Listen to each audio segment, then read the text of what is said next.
Coup de projecteur à présent pour refermer cette page sport sur une discipline méconnue, le kung-fu. Oui, cet art martial chinois est peu pratiqué en France, mais à Bous, un petit village mosellan de 3000 habitants, il ne cesse de se développer. Le club local compte plus de 250 licenciés, un engouement que nous expliquent Samuel Mulin et Éric Bertrand.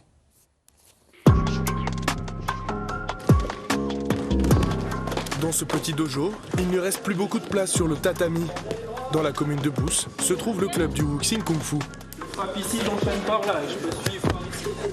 Un club récent, créé en 2016, mais qui se trouve être le plus grand en Lorraine, avec 250 licenciés, à tel point que les entraîneurs doivent mettre sur liste d'attente pendant plus d'1 an les jeunes qui voudraient débuter la pratique. Sur des cours comme celui-ci, là vous pouvez le voir, dans le cours il n'y a quasiment aucune ou peut-être une ou deux ceintures blanches. On n'a pas de débutants en fait, parce qu'on ne peut pas les prendre, les débutants sur des cours comme ça. Vous voyez que là on ne manque pas de monde sur un cours comme ça, donc à un moment il faut se limiter quand même pour la qualité de l'enseignement.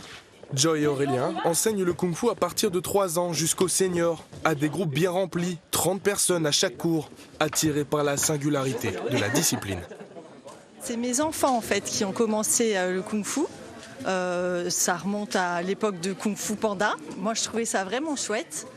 Et de les regarder faire, un jour j'ai mis le pied sur le tatami, maintenant c'est à mon tour de pratiquer. Je pense que ça vient surtout de Aurélien, de Mathieu et de Joy, je pense, qui ont su communiquer leur passion, leur enthousiasme. Il y a une cohésion et même si on n'est pas bon, il n'y a jamais de moquerie, on essaye de tirer vers le haut. Cet art martial chinois travaille essentiellement la souplesse dès le plus jeune âge. On apprend à s'étirer le corps, à se gainer, un véritable art de vivre. On peut développer le corps au maximum. On inculque des valeurs morales propres aux arts martiaux et propres à notre école.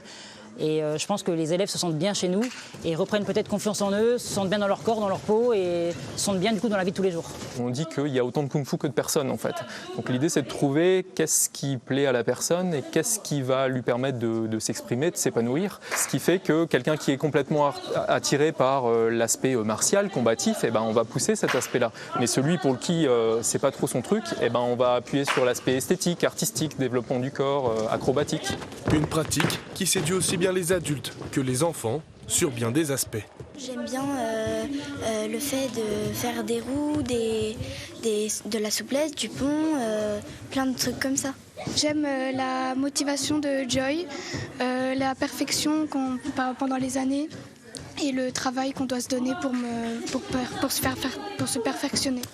Attaché à la fédération de karaté, le kung-fu serait pratiqué par près de 20 000 licenciés en France. À travers sa pédagogie et son originalité, le club de Bous a su fidéliser ses adeptes, au point de devoir bientôt pousser les murs du dojo.